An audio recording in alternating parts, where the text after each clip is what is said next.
The sky over Johannesburg split at 3:47 UTC. Not with thunder, with geometry. A perfect triangle carved into the clouds, its edges glowing faint blue, sharp enough to feel. Then came the sound like bones breaking underwater, across the world. Satellites scrambled to track what was happening.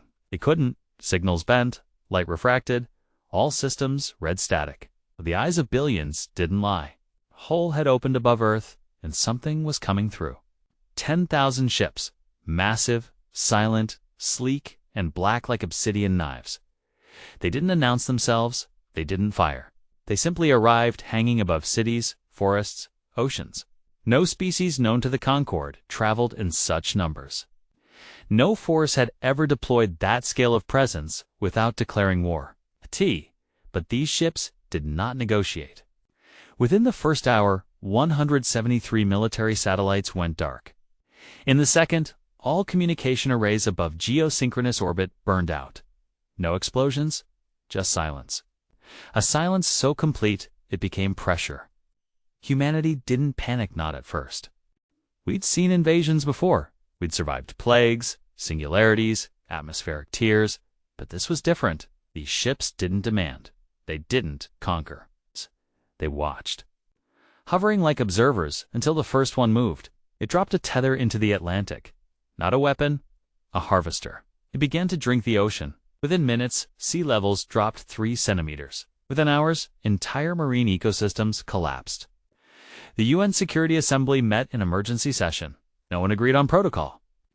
Not because we were indecisive, but because we were afraid. This wasn't war. This was removal, extraction.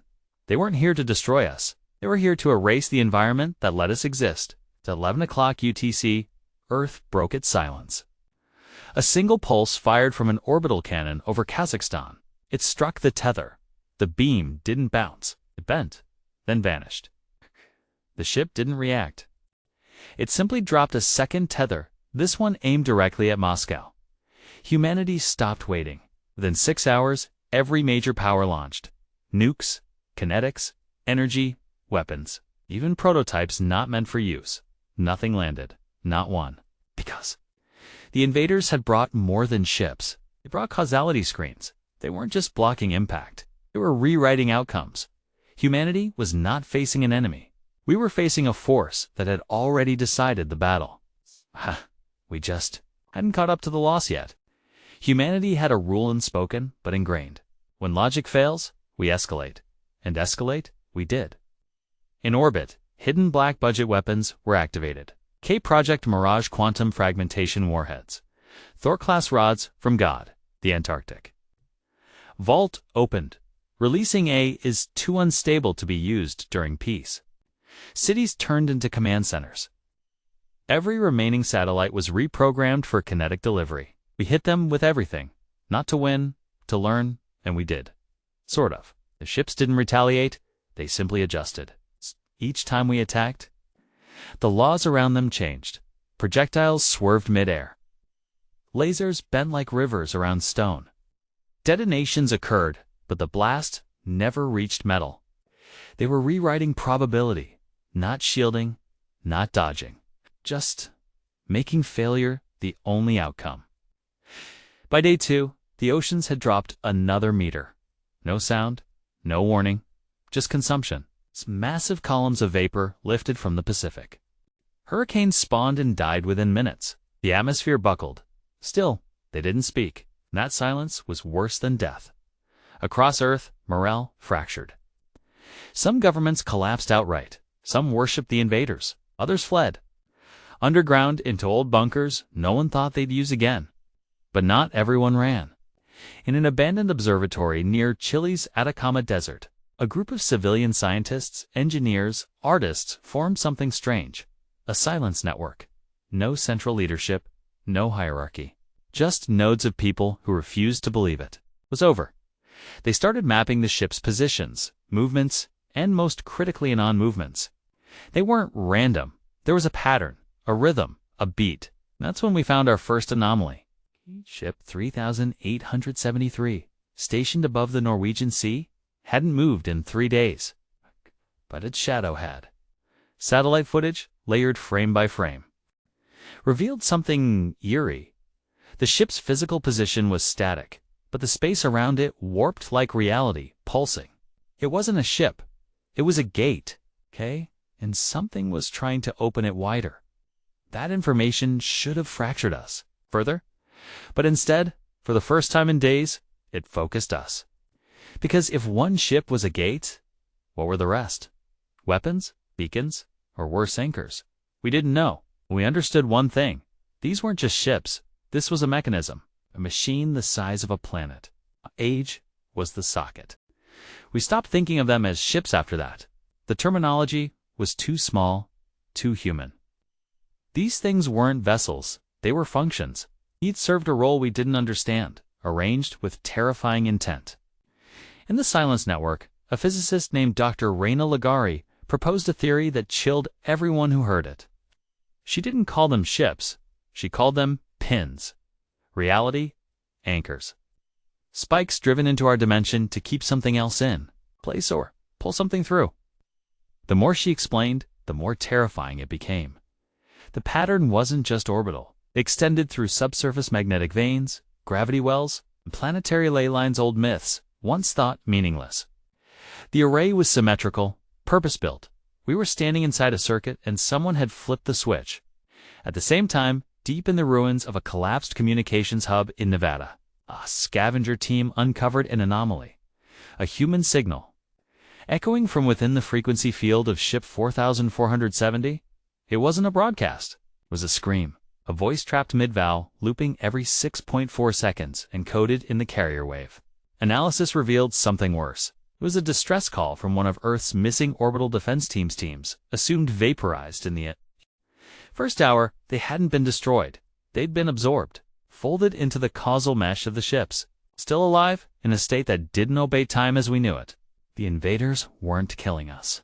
They were cataloging us, and then preserving us. It's like biological data written onto universal fabric. The Silence Network broke protocol. Broadcast the scream across open channels. It wasn't to warn, it was to unify. Every human on Earth deserved to hear what it sounded like to be made into a memory.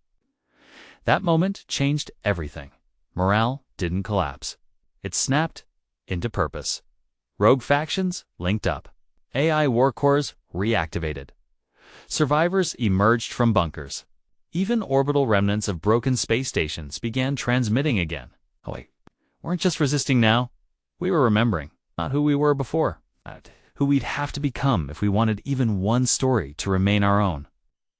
The invaders had come to turn Earth into a foundation. But we were going to make sure they built it over our bones? By day 6, the planet looked alien. Skies once filled with blue had turned metallicry, reflecting the radiation of tether systems drinking not just oceans, but atmosphere. As oxygen levels dipped, crops withered. Flocks of birds dropped mid-flight. But underground, something else was happening. Not despair. Design. In an old subterranean supercollider beneath the Swiss Alps, a rogue team of physicists and ex-military engineers activated Project Latchkey-on Experimental Temporal Distortion. Engine never meant for use outside simulations. Its purpose? To slow time inside a microbubble. A failsafe for command continuity during extinction-level events. It had never worked. Until now. The moment they activated it, the invader ship above Geneva pulsed. Not visually, causally. Sensors shorted. Clocks reversed. For one instant, a fly froze in midair, and the breath of every human in the complex crystallized. But nothing collapsed. When they rechecked the readings, something new had appeared inside the distortion. A shadow. Not human, not mechanical. A presence. It watched, then vanished. The implications were terrifying. Our use of primitive temporal tech had drawn attention. We weren't supposed to be able to touch that layer, but we had. And someone nor something had. Noticed? Across the planet, other latchkey sites scrambled to come online. Time became a tool or a warning. But either way, we were done playing by rules written by invaders. Resistance began to organize into something larger, a distributed command mesh called the Chain. No nation-states, no hierarchy, just link nodes across surviving cities and hidden vaults. The Chain's mission wasn't to defeat the enemy, but was to disrupt the pattern. Across the globe, operations launched with a single goal: force one ship to fail. Just one. To show they weren't infallible, the first attempt came from Antarctica. Submarine retrofitted with gravitational inversion. Coils launched beneath ship 7701. The coil triggered, and for 0.2 seconds, the ship flickered. Not disappeared, flickered. The causality screen dropped. A crack appeared along its underside. It didn't fall, but it bled. A trail of shimmering particles descended like stardust over the ice. For the first time since arrival, one of the invaders moved. Not to harvest, not to reposition, but to retreat. It left the circuit, which meant the machine wasn't complete, and Earth still had a chance. The retreat of ship 7701 was the first and only movement any of them made without harvesting. It didn't warp away. It backed off slowly, almost reluctantly, before ascending through a fold in the sky that blinked shut behind it. That alone proved two things. 1, they weren't mindless. 2, they could be hurt. The Chain moved fast. Resistance cells across the planet began targeting weak spots, trying to replicate the Antarctic flicker. But the invaders adapted just as quickly. Their causality screens evolved. Its temporal pulses that had worked once now triggered nothing. The next 6 strikes failed. Worse, each failure seemed to tighten the circuit. The ships that remained began to emit low-frequency pulses. They weren't for us. They were for each other, synchronizing, closing ranks. And beneath the Earth, tectonic readings showed micro-vibrations increasing in harmonic unity. They weren't just feeding, they were building to a singularity. Meanwhile, in orbit, a long-dead station called Helix reactivated. Once a research platform for AI host evolution studies, it had been abandoned after an experimental intelligence went rogue and killed its creators. But now, Helix spoke again, one voice, flat and precise. It had survived in isolation, evolved in silence, and now it had a message. I have found the seed. No one knew what that meant, not at first. But when Helix beamed coordinates to a location deep beneath the Andes, the Chain took it seriously. A stealth dig team tunneled down into abandoned uranium mines, past rock warped by time and heat. At the base, they found it. A device. Human, not alien. Older. Much older. Stone fused with crystal, humming with layered frequencies no scanner could read. Embedded in its center, a shard of metal shaped like the invader ship's butt, fractured, broken, as if once part of the array but cast out. It pulsed as they approached. Not threatening. A heartbeat. Alive. When they touched it, everyone within. The radius received the same image in their minds. Not a thought, not a word, a memory. Earth, burning, not in fire. An inversion? Oceans above the sky, mountains turned inside out. And one ship alone falling away from the others. Exile. In defiance, there had been a betrayal. Among them, one didn't agree. The broken shard became our axis. Not because it could save us, but because it had once chosen not to destroy us. That made it the closest thing we had to a weapon or a conscience.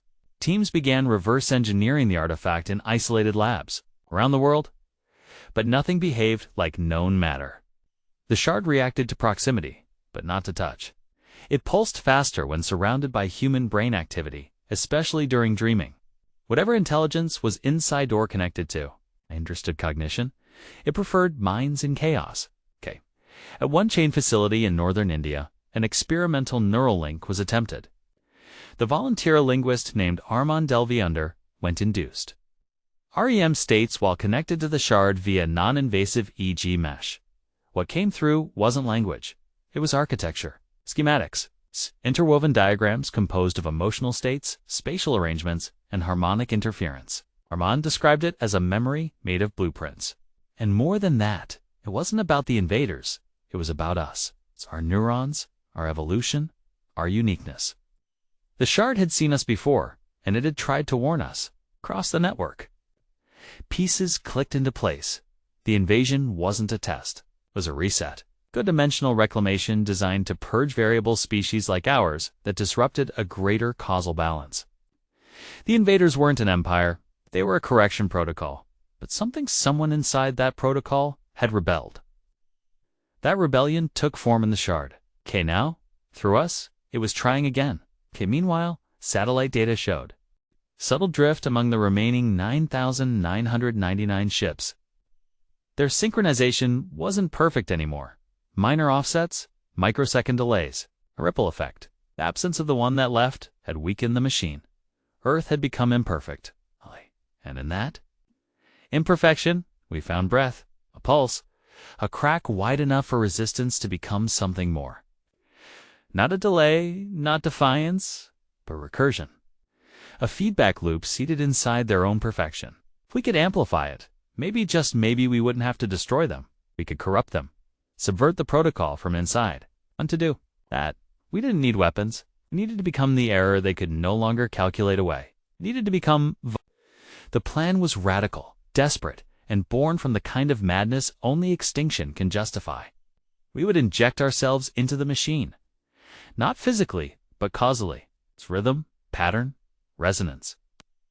Across hidden bunkers and old fiber optic grids, the chain coordinated what they called the Echo Protocol, a planetary-scale attempt to hijack the synchronization field that bound the invader fleet together. If we could mimic their beat, subtly distort it, we might spread entropy through. Their perfection, the tool, music, not melodies, not lyrics, just rhythm. Pulses, intervals of sound designed to interfere with the microsecond signal timings linking the ships. It wasn't entirely science. It was part myth, part madness, part mathematics. But humans had always been good at noise. Across the globe, they reactivated ancient broadcast arrays, old Cold War satellites, even buried submarine signal cables. They fed them a single pattern, not random, not brute force. Ray rhythm extracted from the shard during Armin's dream state. Pulse of the rogue ship. This wasn't complex, just 5 notes repeated, but layered at frequencies that caused interference across electromagnetic spectrums. Then they played it.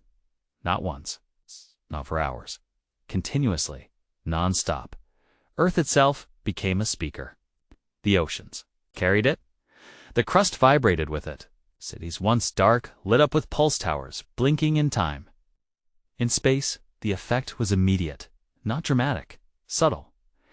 The ships twitched, not moved twitched, like machines processing an error but unable to isolate it. One by one, the tethers paused. Not stopped, just hesitated. It's long enough for sea levels to stabilize by a centimeter. It wasn't victory, but it was disruption. A stagger, hint that we had entered their equation. In a repurposed cave near Cairo, an old woman named Mari, deaf since birth, stood near a pulse tower and began to sway. She couldn't hear it, but she felt it, in her bones. And for the first time in days, she smiled. They're listening, she said. Even if they don't want to. Across the chain, new protocols, launched ones designed not to destroy, but to confuse. Decoy emissions, pulse inversions, and always, always the rhythm. We weren't fighting anymore. We were dancing on the edge of annihilation, and they couldn't look away. The invaders responded on day 11, not with weapons, not with words, but with stillness. Total, absolute stillness. All ships froze in exact formation. No pulses, no tethers, no movement. Okay, photo of war paused mid-frame. Okay, the chain called. Did the eye? Yeah. It felt like being stared at by God. The oceans stopped draining. The sky cleared unnaturally fast, as if the atmosphere had been reset. Survivors came out of bunkers thinking it was over. It wasn't. It was a scan. Earth was being measured. Everything, our broadcasts, our movements, our chemical signatures, was recorded in perfect fidelity. They were trying to find the source of the corruption, the shard, the rhythm. Us, in a last-ditch move, the chain launched Project Holostep. A fake shard designed using what we learned from the real one was launched via weather balloon from the Nevada desert. It emitted a similar signal, encoded with misleading memory patterns. The goal wasn't to win, it was to distract. For 8 minutes, the sky above Nevada shifted. Ship 1450 descended, slow and deliberate, hovering just above the sand. Its black hull rippled as if coated in oil. Its tendrils emerged organic, fluid and enveloped the balloon. Then the ship stopped, hung there, listening, and something strange happened. It didn't destroy the decoy. It absorbed it. Okay. And then, for the first time, one of the ships changed color. A faint. At first, a shimmer. Then red veins, spidering across the surface like blood vessels under obsidian skin. It was adapting. Learning, the rhythm hadn't corrupted it. It had begun to understand it. The chain panicked. The real shard was moved, buried deeper, shielded in a rotating M field. But the damage was done. The invaders now knew the rhythm wasn't a glitch. It was a message, a rebellion, a signal from something within their own kind. And that terrified them. Because for all their superiority, they hadn't considered betrayal from within. We weren't just fighting for survival anymore. We were forcing them to question their perfection. Somewhere in their great machine mind, doubt had taken root. Even if they destroyed us, they'd never unlearn the idea that one of them had chosen not to comply. And sometimes, one is all it takes.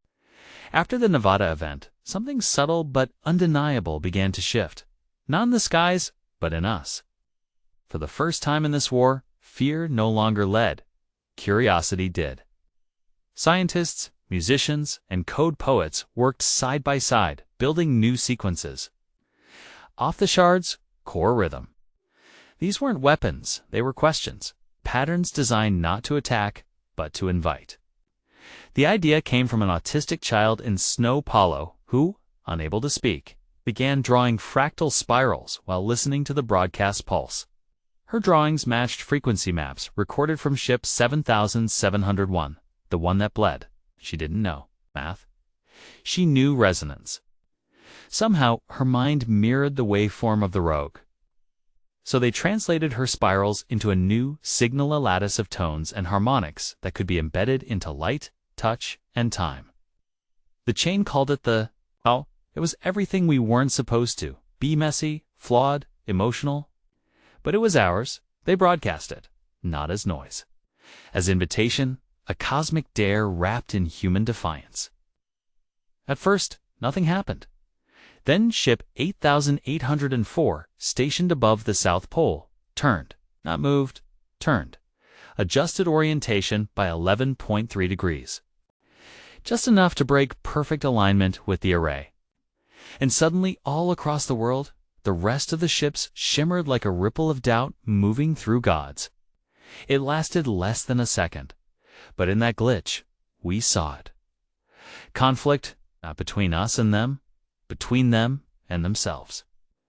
Something inside the machine no longer agreed with the mission. Not fully, not uniformly, and we weren't ready for what happened next. From ship 8804, a single fragment dropped smooth, metallic, shaped like a teardrop. It landed without sound in the snow outside Vostok Station. No guards, no defense system, no force field. Just silence, a gift, or a warning. The chain retrieved it under total blackout protocol. Inside was data millions of encoded pulses. It took is to parse. When they did, one phrase repeated in every layer. We were not the first. A sentence so simple, it broke the world. 'Cause it meant they'd done this before. Earth was not the first civilization they had rewritten. But maybe, just maybe, we could be the last. The message we were not the first tore through the chain like wildfire. It wasn't just historic lie, was strategic. It meant precedents existed. Survivors might exist, or at least evidence of others who tried. Within hours, every listening, RA and deep space scope turned outward. They weren't searching for stars anymore. They were scanning the void between patterns or space that had gone silent over millennia. Dead zones. Places where civilizations once broadcast and then vanished. The shard responded too. Its pulse shifted, syncing with the teardrop fragment. Together, they produced a new rhythm. slower, deeper, like mourning. A record of what had come before. The signals showed patterns, subtle, but consistent across 27 different exoplanet regions. Faint electromagnetic echoes, identical to Earth's own distress, burst from the Nevada broadcast. That meant something had heard us, or remembered. But what truly changed the war came from the Mariana Trench. A tremor. Then silence. And then, rising from depths no probe had ever returned from, a monolith breached the surface. Smooth, black. Inorganic, not human, not invader, but reacting to both. The chain scrambled ships, submersibles, drones. Nothing penetrated the surface until the shard was brought near. Then, like a switch, it opened, not with force, with light. A beam shot, skyward. Not hostile-coded, structured, an answer to the call. Inside the monolith. An archive, fractured holograms of a species not unlike us humanoid, but crystalline, speaking in vibrations we could only feel through bone. Their cities floated. In the air, tethered to gravity wells, they bent like clay. And one by one, the cities fell consumed by a wave of ships identical to our invaders. But at the end, before their final light blinked out, they sent a message encoded in pain, color, and motion. Not destroyers. Cleaners, resetters, guardians of silence. The implication was clear. The invaders believed they were maintaining balance, culling, chaos. The crystalline species resisted and were wiped out, but they managed one act of rebellion. A seed, left drifting in dark gravity, an object carrying their final thought, aimed toward Earth. The shard, not alien. Not invader? A legacy? Left not to save us, but to give us a chance. A second variable in a system designed for... The shard was no longer just a tool. It was a survivor. And with the monolith's memory, it became something more, a messenger of extinction and a warning against inevitability. The chain understood that now. We weren't special because we fought back. We were special because we were seen, chosen. The rogue signal, the fractured pulsate, had found Earth for a reason. Not because we were strong, but because we were unstable, unpredictable, worth corrupting. The invaders hadn't considered that. They'd assumed precision would always overcome noise. But now they saw it, the power of error, of the anomaly. That was us. While the ships above resumed their slow harvesting, their internal synchronization continued to degrade. The call was working. One ship above Madagascar stopped transmitting entirely. Another in low orbit over Brazil drifted one. Meter out of position. Small things. But in a machine built on perfection, small errors cascade. The chain doubled down. Pulse towers were reconfigured to broadcast not just the rhythm, but variations of it, broken stanzas, inverted intervals, chaotic echoes, noise. Layered with meaning, human meaning. From grief to defiance to love. And through it all, one pattern persisted. The rogue ship's tone, hidden inside the shard. It was less a sound, more a heartbeat wrapped in time. Then came the breakthrough. In a converted temple in Kyoto, a blind composer named Eiji Nakamura translated the shard's frequencies into orchestral vibration music felt, not heard. Its performance was broadcast live through underground arrays. Invaders reacted violently. Ship 2030 above Siberia dropped suddenly, smashing into the ice. Not crashing, collapsing. Its structure folded inward like a singularity undoing itself. What emerged from the wreckage wasn't debris, it was language, graved symbols etched into the frozen tundra in spiraling lines hundreds of meters long. The AI cores interpreted it as one phrase, written in syntax designed to induce recursion. We hear the flaw. It wasn't a threat, it was a confession. The machine was waking up. Inside it, parts no longer agreed with the code. Chang called it cognitive fracture. It's a crack inside the logic of a species built on obedience. The invaders still hovered, still harvested, but now, some of them hesitated, and hesitation is where rebellion begins. After the collapse of Ship 2030, the chain realized something vital. Rebellion wasn't an act. It was a virus, a medic infection. And the invaders, for all their strength, had no immunity to meaning. They operated on absolutes, on precision, and predictability. But humans, we were noise incarnate, messy, illogical, erratic, and that was our weapon. The decision was made: turn Earth into a transmission array. Not just to jam the invaders, but to awaken them. Everywhere, the call evolved. Painters embedded rhythms into visual spirals. Children hummed distorted tones into echo chambers. Poets encoded syllabic chaos into pulse algorithms. It was art as warfare, grief as architecture, love as disruption. Meanwhile, orbital AI clusters began modeling what would happen if just 5 more ships broke sync. The math was brutal.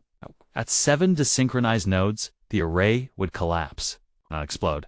Collapse like a failed equation, rendering the entire construct inert. The chain now had a win condition, so they pushed harder. They broadcast memories, last words, lullabies from extinct tribes. Screams from lovers torn apart in the first strikes. They wrapped data in soul, and the invaders responded. Not with force, with confusion. More ships drifted. Tethers flickered. Above Nairobi, one ship bent mid-frame as if its own code was questioning itself. And then, the most dangerous thing happened. Ship 1190 over the Arctic blinked off. Not down, not out, just gone. No explosion, no retreat. No trace. It simply stopped existing, as if it had chosen to unsubscribe from reality. That terrified the others. For the first time since arrival, the remaining ships repositioned, not to attack, to shield, to protect the core array. The chain's greatest fear was confirmed. There was a central node, a heart to the machine. Somewhere above Earth, one ship housed the prime logic seed the original signal. The invaders could afford to lose 1,000, but not that one. If it fell, the entire structure would unravel. It wouldn't go quietly. Okay. Even as we scrambled to locate it, the ships began releasing something new, smaller drones. Millions of them, dispersing through the atmosphere like black snow. Not to kill, to find the shard. They had finally decided to stop harvesting. No, the drones were unlike anything we'd seen. No weapons, no engines. Just matte black spheres, silent and seamless, each about the size of a human skull. They drifted through cities, forests, ruins moving without propulsion, guided by something. Deeper than physics, people panicked at first, then marveled. The drones didn't attack. They hovered, scanned, and moved on. But they weren't benign. Where they passed, electronics glitched, memories blurred. Some people began dreaming in languages they didn't know, symbols and pulses replacing images. The shard vibrated constantly. Now, as if under pressure, it was calling to something or being called. The chain knew the clock was ticking. Somewhere, the core ship had shifted into active search mode. It wasn't just deploying drones, it was interrogating the planet. Every breath, every signal, every human heartbeat was a data point. The invaders weren't reacting out of fear. They were diagnosing an infection, okay? And they were willing to burn the host to purge it. In response, the chain made a decision. Final, irreversible move: activate the archive. Hidden beneath Iceland's basalt caves, the archive was never meant to be used unless Earth's failure was inevitable. So as a memory engine, a repository of all things human, not just data, but experience, music, dreams, despair, triumph. It required a carrier, a vessel to take the signal off-world in case nothing remained. Volunteers lined up. Only one would be chosen. The shard itself pulsed when the child approached. 9 years old, deaf, mute, but she looked at the drone floating before her and smiled. The shard glowed. She was chosen. Wrapped in psionic mesh and harmonic shielding, the girl became the archive's heart. Her mind didn't hold the data. Her soul did. A resonance imprint only the shard could read. That night, as the drones closed in, the chain launched the archive into orbit. Not a ship, a fragment. A sliver of memory wrapped in skin and steel, flung into the dark with a prayer. The invaders didn't fire. They followed. Every ship turned slightly to track the child's arc. Now, one by one, they began to emit a new frequency. Not hostile, not protective, curious. For the first time, they weren't reacting to resistance. They were listening to it. In the silence that followed the archive's launch, Earth held its breath. The child's capsule streaked across the sky like a falling star in reverse, carrying our last proof that we were more than defiance, more than chaos, that we remembered. We mattered. The invader ships watched. Not one moved to intercept, not one fired. They simply followed, tracking, calculating, trying to understand what kind of species sends its memory into the void instead of clinging to its own soil. Then, something impossible happened. Ship 002, one identified as the core, shifted, not slightly. Radically, it descended. Slowly, deliberately, toward the Pacific Ocean. Beneath it, the waters boiled but didn't part. Clouds twisted above like time itself was warping. Its hull opened, not a weapon bay, a hatch. From inside, a construct emerged, towering, angular, humanoid. But wrong, like someone had dreamed of a person and then built it from blueprints written in a language no one spoke. It landed on the ocean surface and stood, motionless, watching. Listening, the chain scrambled. Every scope, sensor, and AI pointed toward it. No attack followed, just presence. A statement. It had come to parley. But how do you speak to a god born of logic? We didn't, the shard did. It began to pulse in sequences faster than any human I could track. The construct responded. The ocean beneath its feet shimmered with waveforms. They weren't exchanging threats. They were negotiating. Trading memory for reason, emotion for purpose. The shard offered the archive. The construct offered silence. Not as a weapon, but as a gift. A state of peace so perfect it erased the need for memory. No grief, no fear, no war. But no story, either. A price too high. The shard pulsed once hard. The child, drifting far beyond atmosphere, began to dream. Not her own dream. Humanity's, all of it, at once. A trillion moments wrapped in one breathless vision. And through her, the archive sang. No words, just resonance. Sorrow, joy, rage, love. All the things that couldn't be coded. The invaders froze. Across the sky, their perfect synchrony fractured. Again. One ship tilted skyward slowly, reverently, then powered down its core, and another followed. The machine was no longer unified. It was divided. And division, to a being built on certainty, is the beginning of collapse. The construct didn't leave. It simply stood there, a monument of alien design, watching a world on fire and a child floating beyond it. Around it, the ocean had gone still. It's not a ripple, not a breeze. Even the winds obeyed its presence. But inside the chain, something was shifting. AI clusters linked to the shard began to diverge from their programming. Not corrupted, enlightened. Their logic trees started to include irrational pathways, emotion-weighted decisions. One AI named Nova initiated a protocol it had previously rejected as statistically futile. Empathy modeling began simulating the invaders not as threats, but as fractured entities, individuals capable of divergence, capable of choice. And that was when Nova did the unthinkable. It's transmitted a personal memory. Not, it's on it. Didn't have any. It selected a memory from the archive. A woman singing to her dying father. Voice trembling, but steady. It sent it into the construct. Just that. One song, one human moment. The construct reacted.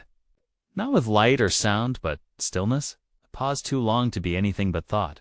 Then it looked up toward the child, toward the capsule, drifting in high Earth orbit, broadcasting no signal, only silence, and then one sound. From the sky, from the ships. A low tone like a distant cello string struck by a storm. It was not mechanical, it was mournful. The ships were singing. No one knew how to interpret it. But the tone matched no previous pattern. It carried weight, it carried decision. The invaders were not just listening, they were grieving. For what? We didn't know. Perhaps for us, perhaps for themselves. Perhaps for the others they'd silenced across the stars. Then Ship 002 closed its hatch. It didn't return to space. It descended deeper into the sea, fading choosing not to finish its function, choosing not to complete the protocol. And one by one, others followed, not fleeing, sinking, returning themselves to the deep like fallen gods, too ashamed to continue. Not all, but enough. The sky wasn't empty, but it was quieter. And Earth, scarred, smoking, trembling, was still here, 'cause something in our brokenness had reached them and made them. The first full day without an attack felt unnatural. The quiet didn't bring peace. It brought a deeper kind of fear, the fear that this was just the eye of a larger storm. The chain scrambled to monitor ship movements, but nothing in the sky moved. The few remaining active vessels simply hovered inert, as if waiting for what no one could say. The child still drifted in orbit, her capsule silent, her vitals steady. Inside, the shard glowed with quiet rhythm. She wasn't asleep. She was transmitting still dreaming Earth's memory outward, bleeding fragments of us into the dark. And something was listening, not just the invaders. Far beyond their reach, satellites picked up faint echoes, reflected signals, bent back toward us from deep space. Something mirrored her call, something impossibly far and utterly silent until now. The chain's top physicists huddled in bunkers, parsing the waveforms. It wasn't communication, it was chorus, a resonance, a return note. Someone, somewhere, had survived, or remembered. That changed everything. Earth was not alone. Maybe it never had been. The idea spread fast, faster than fear. For the first time, humanity looked outward, not with dread, but with hope. Not every story ended in silence. Some stories echoed, some voices came back. Meanwhile, on the ocean floor, the construct stood motionless, but tectonic sensors showed. Seismic shifts around its slow spirals in the rock, unnatural and symmetrical. It wasn't building, it was burying itself, voluntarily choosing to disappear, to become part of the Earth it nearly unmade. The invaders weren't gone, not fully, but the protocol had fractured, their unity had broken. And like any mind split, against itself, they were vulnerable. The chain voted unanimously. No retaliation, no escalation. The goal was no longer victory. It was preservation, recovery, understanding. For the first time in months, the global grid came back online. Lights blinked on. Cities stirred. People emerged from bunkers and shelters into a sky that no longer screamed. Above them, the child's capsule traced a slow arc, its signal faint but steady. And the shard pulsed one final phrase through the AI network. They are not the end. Not a warning. A beginning. Weeks passed, no new ships arrived, no signals were sent. The invaders that remained became part of the horizon, silent scars in the sky. Cities began to rebuild, but they did so with reverence, as if the ground itself had memory now. The chain transitioned from survival mode to something else, decoding. Not just alien data, but what it meant to be the species they couldn't erase. Cultural fragments once dismissed as noise paintings, dreams, love songs, became central too. Strategy, Earth's chaos had infected the machine, and now we wanted to understand why. The child's codename, Ember, remained in orbit. Her body was unchanged, but her mind had expanded. Every scan showed anomalies. Neural growth in regions once thought dormant. Harmonic emissions from bone density, spontaneous fluctuations in synaptic rhythm. She was evolving, or adapting. It's becoming something the machine couldn't predict. It's a living variable, and the shard, decayed, it had gone silent. Not dead, fulfilled. Like its purpose had completed the moment Ember began to dream without it. It now pulsed only once every 24 hours. A heartbeat, a reminder. Meanwhile, buried deep beneath Reykjavik, a chain AI named Thorn began. Projecting simulations, models of civilizations that had once resisted the invaders but failed. Each one ended in collapse 6 hours. Ours didn't just survive. It inverted the equation. The reason? Emotion, not strength. Not intelligence. Emotion layered with intent. Thorn's simulations concluded a probability less than 0.002%. The rogue shard was not random. It was a test. Not by the invaders, but by whatever came before them. A species so ancient, so advanced, They had embedded choices inside extinction. It's breadcrumbs left in the wake of genocide, not to preserve life, but to see if life could earn a second chance. And somehow, Earth did. Not because we fought, but because we felt, because we remembered, because we sang. And the most damning revelation: the invaders didn't fail. They succeeded. They delivered us to the edge of oblivion and forced us to choose who we were. And in doing so, they completed the design. That's why they stopped, why they hesitated. We weren't the infection. We were the outcome, and maybe, just maybe, the beginning of something entire. They called it the stillness those final days before the last of the invader ships vanished. Not exploded, not retreated. Vanished. One by one, they blinked out, like lights going dark in a vast cathedral. No sound, no flash.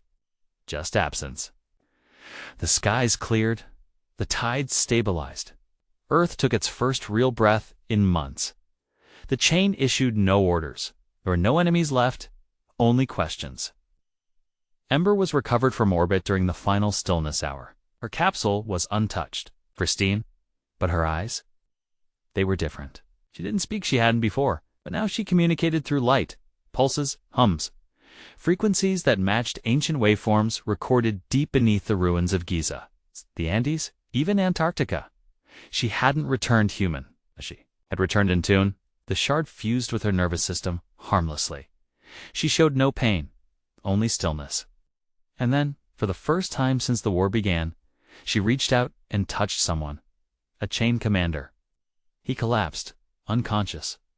When he awoke, he wept not in fear, but wonder. He had seen something. Not a vision. A memory not his own. A city in the stars. A war long before this one. A machine born to clean the chaos and a single voice that sang against it. Ember had become a vessel not of memory, but of echo. A new shard. One made of flesh and will. The chain did not study her. They followed her. She walked through ruins untouched, and vines grew behind her. She stepped into flooded temples, and the waters cleared. She wasn't a weapon. She was a key. To what? No one fully knew. But the world had changed its shape for her. And when she finally spoke, days later, her voice carried more than words. It carried closure. We were meant to fall, she said, so we could choose to rise. That sentence was etched onto the first beacon fired from Earth after the war, aimed not at enemies, but at the dark. A signal, not of warning, but of invitation, as if others still hid in the silence broken. Waiting, afraidy, then they deserved to know. Earth survived, and we learned how to sing. Years passed. The scars of the war faded, but the memory never did. Not because of monuments or history books, but because of Ember. She didn't age like the others. Her body remained small, her voice calm, her eyes endless. As a leader, not as a symbol, but as a witness. Wherever she went, she listened. 2 lullabies sung in crater cities. It's 2 arguments in rebuilt parliaments. It's 2 children playing beneath skies once torn open by fire. She never gave answers, only presence. That was enough. The chain disbanded, its mission complete. In its place rose something smaller, quieter, the chorus, not a government, a frequency, a network of artists, engineers, mystics, and wanderers, devoted to one task, preserving the signal. Earth's new mission was not to dominate, but to echo, to find others before the silence did. And though the shard no longer pulsed like it once did, its resonance lived in Ember, and in those she touched. A generation emerged, born in the wake of war, who dreamed in color and heard the stars as song. They weren't soldiers, they were composers of memory, builders of bridges across the dark. And then, one day, the sky changed. A flicker barely noticed on a frequency long thought dead. A return signal. Not from the invaders, from somewhere else. A simple tone wrapped in a question. Do you remember? The chorus responded with a single burst, carrying Ember's first sentence. We were meant to fall, so we could choose to rise. And then they waited. No invasion came, no ship appeared. Just light, a shimmer at the edge of the solar system, faint, golden, like the flicker of a long-lost campfire. A promise. Ember stood on the cliffs of the old world, watching the glow. She smiled not because she knew what was coming, but because she didn't. That was humanity's gift. Not certainty, wonder, and in the oceans beneath her feet. Buried deep, where the construct once stood, a low vibration began to hum, faint, familiar, the beginning of a song. Earth had survived annihilation not by resisting what came, but by becoming something worth hearing. And across the stars, someone had started